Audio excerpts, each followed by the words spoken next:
Talking trips to Puerto Rico. Say the word and we go. You can be my flicker. Girl, I'll be a flicker. Mama sister. I would never make a promise that I can't keep. I promise that your smile ain't gonna never leave. Shopping sprees in Paris. Everything 24 carats. Take a look in that mirror. Now tell me who's the fairest. Is it you? Is it you? Is it me?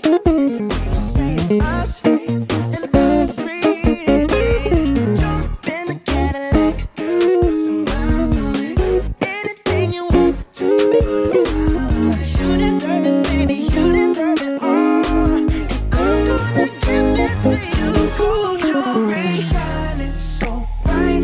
Strawberry. Alright, so if you're watching this video, I'm just going to assume that you want to learn some of the techniques or maybe pick up like how to approach this style of playing. You're in the right place because that's exactly what I'm about to do. You can find the tabs below if you just want to grab those and be on your way and just play it. That's completely fine as well, but I just want to look at some of the production techniques that I've done to get the sort of tone that you get in that video, and also just break down exactly some of the small techniques and little details that can be found in my playing in this clip essentially. So we're gonna start off with just the basic kind of production technique that I've added onto the guitar note. Apart from the obvious, it's kind of really compressed. I've rolled off some top end on the EQ to make it sound a little bit more jazzy, as you could call it, I don't know. Basically, apart from those two things, the main feature and kind of the main thing that makes a lot of the riffs in this video sound extra sort of smooth is the sidechain compression, which is actually a really old production technique that's been used in mixing, but it's kind of carried over to production. So I've basically just put this plugin on my guitar channel called Kickstart by Nicky Romero. This is a sidechain compression plugin that follows the tempo of the project that I'm doing in Logic where I'm recording. What it does is that on every quarter note or every half note or whenever I really want to set it to, it lowers the volume and brings it back up smoothly, and it gives that kind of pushy sidechain feel that you get in a lot of pop music these days. Kind of, that's the slow one, that's set to half notes in the tempo of the Bruno Mars song. So that's kind of how I did that. Some of the licks, I just had to play it to the tempo of, obviously, over the song, and then it added that kind of volume thing that bumped in and out while I was playing the licks. So full disclaimer, no cheating going on to the couple of people that inquired about that. it's just sidechain compression, which is just like an automated volume effect. So with that in mind, let's break down some of the nitty-gritties and details of what's being played in the video. So stick around if you want to see a breakdown of that. So to start us off, we're kind of in the key of B flat minor, and we start on an E flat minor chord, which is, you know, a really common thing to do, kind of start on chord 4. So what I did is I voiced it as like a minor 11 chord, like this.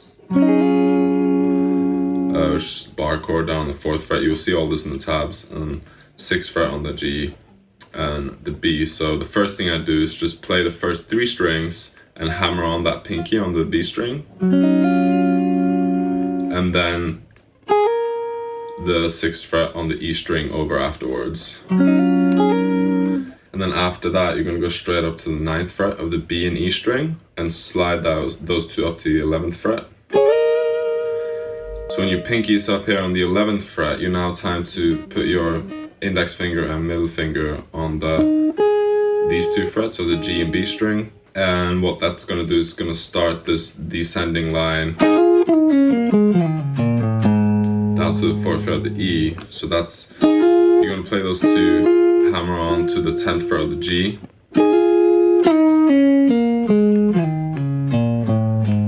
So this is a pretty basic pentatonic kind of movement with a little bit of chromatic thing at the end.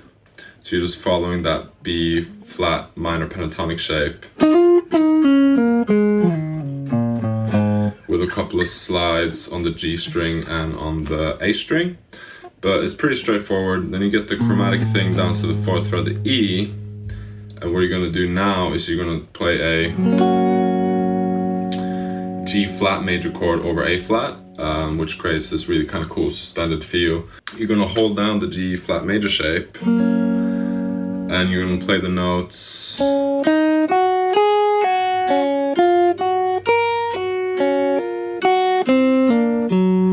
you're going to do this while you hold down the G flat major chord, so it's like a workout for your pinky. If you can't hold this chord down while you play these notes, don't worry too much about it. You can let go of the chord shape and just go straight for those notes.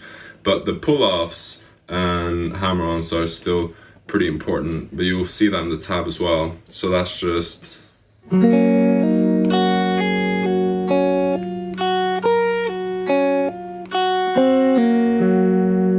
So that's that sequence. And then it lands down on that F minor chord, but you're not going to play that F, just let the track do that, because once you land on that G flat or A flat, it's going to be too fast to then go down to the F. So I just scrap that F and then go for this lick. That's not on the 1, but on the following kind of measure, which starts on the 3rd fret and the 2nd fret of the G and B, and you're going to slide that up 2 frets, slide back down, and the sequence sounds like this when you play it slow.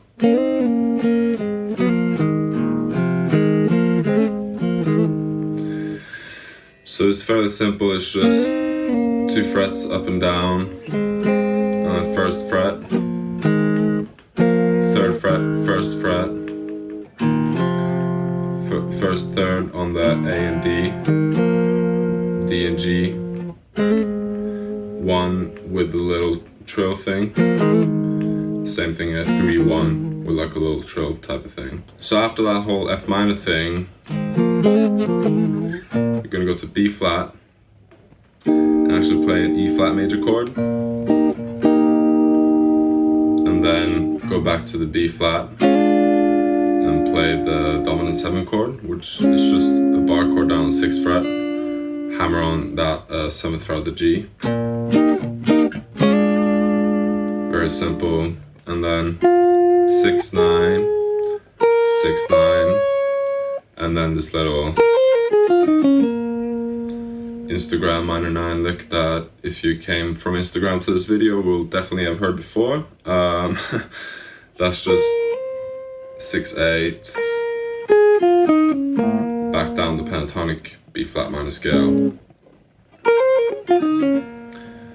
and then you're going to get down to the D string on the 8th fret, and when you land there you're going to go straight for the slide from the 8th to 10th fret of the G. So it's kind of, and at that point you're going to follow the melody for a bit, kind of strictly, just to break up the chordal thing a little bit. So that's 8, 10, 6 down to A on the D string. And it starts with a slide and then it continues with hammer-ons.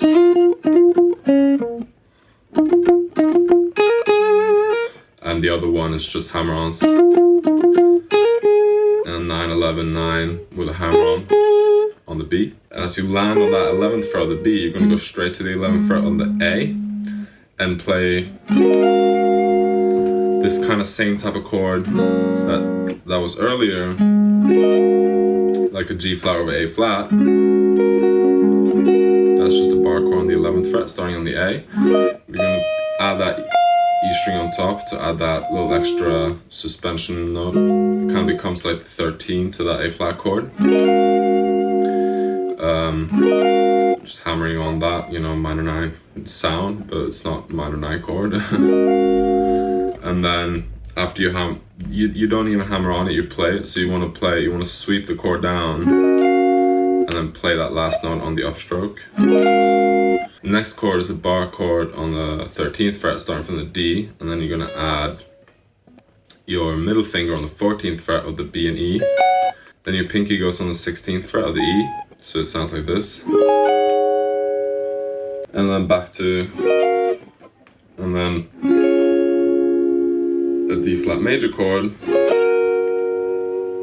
where you add this whole kind of bar thing on the 11th fret from the D string. So the whole thing is like, and really slow, that's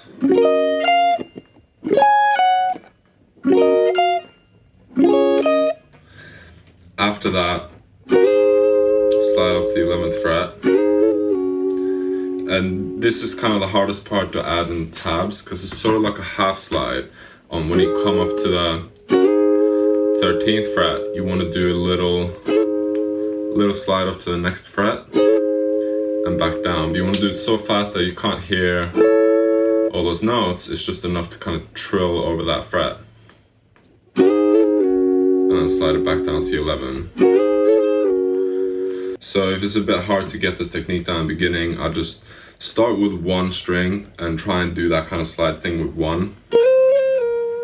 And when you get that down, you can try and add another one. And eventually you can do it all three. So the whole sequence after the single note thing.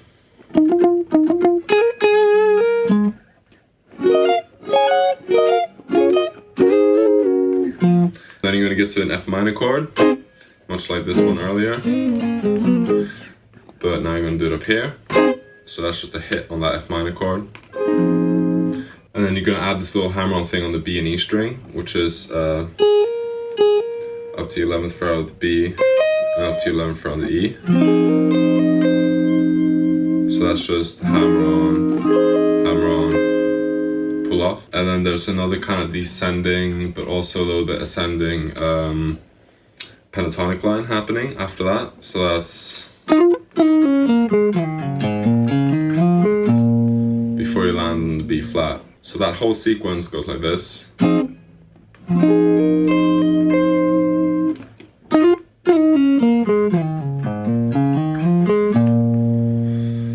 So it's just that pentatonic thing again. But you're going to go straight for the 4th fret on the E after you hit the A. Go back up to the D and then down to the B flat. And then you kind of start the same sort of B flat dominant thing that we did earlier, where you play an E flat major chord down to the B flat 7. But you're not going to do that minor 9 thing now. You're going to add another chord, which makes it kind of feel like this.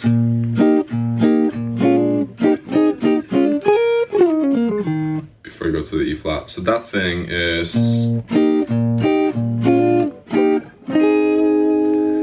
going to like an A flat major chord, inverted, so that's like 10, 8, 9, down to the E flat, back down to that B flat.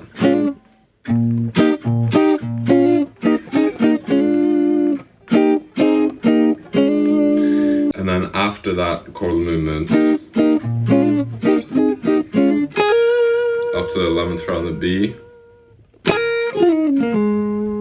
and just like a pentatonic thing down. So the way I do that is that I keep my pick in one motion, which makes it a lot simpler. So you go up, downstroke, and then on the downstroke back down,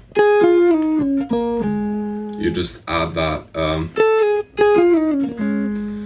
kind of 10th fret on the G after the 9th fret of the B string, which makes it really easy to kind of just go downwards quick. And then when you land on that 6th fret, you're going to go back to our E flat minor chord, and then up to a F minor chord. This is like an F minor 7. And after you play the F minor chord, you're going to do this little slide thing from the 8-9 to the 10-11. Same concept as earlier. Just like a tiny little slide on top and then slide back down. Same thing here from the 6th fret of the D and G up to the 8th fret, by the 9th fret back down.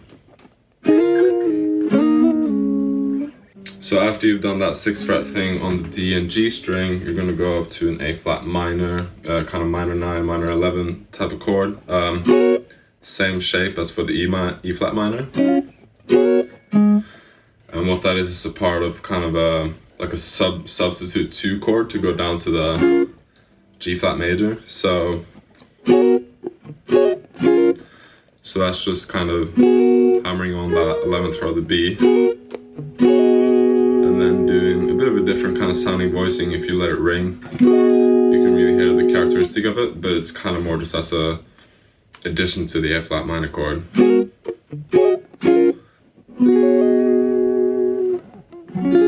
Then you land on that G flat major 7 chord, very standard kind of voicing, which is 9, 11, 10, 11. Then we're going to do another slide up to the 13th fret of from the D up to B string. And what this does effectively is it kind of turns that G flat major chord into that kind of Lydian sounding chord. So you get that sharp 11 note in there. And that's the next lick. So that's slide up there at the 15 or 14, that's the G and B. And just like a tiny little slide down to the 15th fret of the G and D. And then the same thing on the next 2 strings.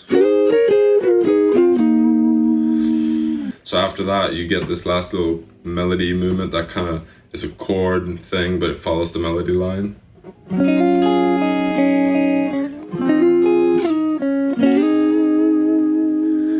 So what that is same kind of E flat minor chord, but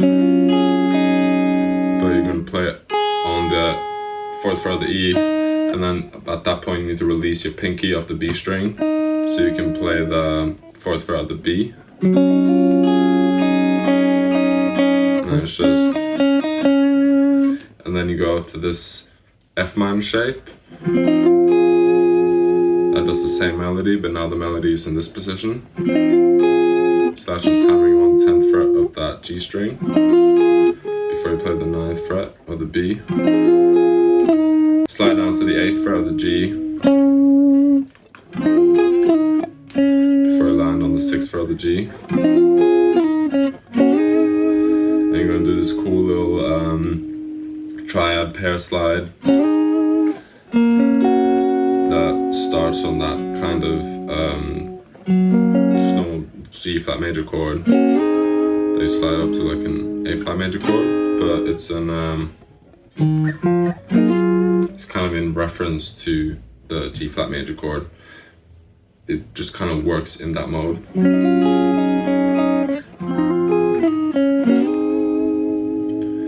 So after you've done that slide, you're gonna get this final movement that uses the same chord shape as we did earlier, up here. And now it's down here on the 8th fret, and but you're not gonna hold your middle finger down on the E string anymore. You're gonna let that be played as the 8th fret on the E, before we go down to like a B flat minor 7 chord to an A flat major chord. We'll go back one time like that.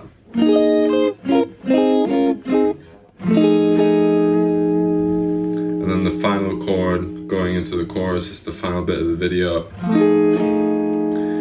That's an F altered chord, or like just really what I'm playing is just an F7 with a sharp 9, which effectively is like the minor third. So there's like an F chord with a major and a minor third. And what that opens up for is the sort of 7th degree of the melodic minor scale. So essentially how my thinking goes in this section is I can borrow the altered scale now from that mode and bring it back into my major scale thing. So that's what the motivation is for this last, going down to the E flat to start that chord again. So that final lick is 9th fret of the B, and that's just 9, 10, 9, 7, 6, but that's all pull-offs downwards. And then you play 8, 6, go to the 9, 7, 6, and then a chromatic movement down to the E flat. The reason for the chromatic movement is literally just because I needed to fill up that one tiny little note just so I landed on the 1 of the E flat. Simple as.